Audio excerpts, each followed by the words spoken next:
महान ऐतिहासिक कवि कालिदास को इतिहास का सबसे मूर्ख माना जाता था।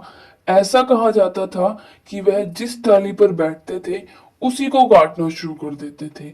इस वजह से उन्हें महामूर्ख की उपाधि दी गई। प्रारंभिक जीवन में कालिदास अनपढ़ और मूर्ख थे। एक विद्वोत्मा नामक राजकुमारी जिसकी प्रतिज्ञा थी कि वह सिर्फ ज्ञानी व्यक्ति से ही विवाह करेगी, इसलिए वह वैदिक भाषा में प्रश्न पूछती, लेकिन आज तक उसके प्रश्नों का सही सही जवाब कोई भी नहीं दे पाया था।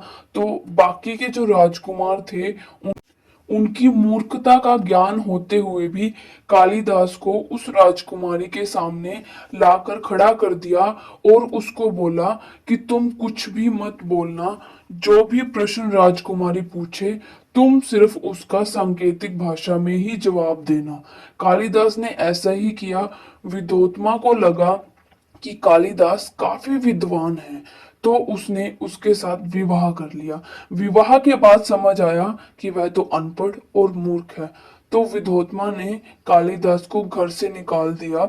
यह बोला कि जब तक तुम एक विद्वान व्यक्ति ना बन जाओ दोबारा इस घर में मत आना। कालिदास इस बात को मन पे ले गए और उनका मन पूरी तरीके से दुखी हो गया। उसके बाद कालिदास एक मंदिर में चले गए। वहां पास ही एक सरस्वती माता का मंदिर था। वहां जाकर कालिदास जोर जोर से रोने लगे और उन्होंने रोने के बाद माता सरस्वती की तपस्या शुरू कर दी। उनकी तपस्या को देख के मां सरस्वती उनसे बहुत अधिक और उनकी जीवा पर विराजमान हो गई। उन्हें देखते ही देखते हर प्रकार का ज्ञान हो गया।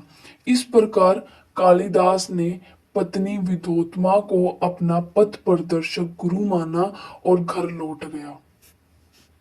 महान कवि कालिदास के जीवन के इस पहलू से आपको क्या शिक्षा मिली, जल्दी से जल्दी उसको कमेंट बॉक्स में लिख के बताइए। आई होप आपने यहाँ से बहुत कुछ सीखा होगा।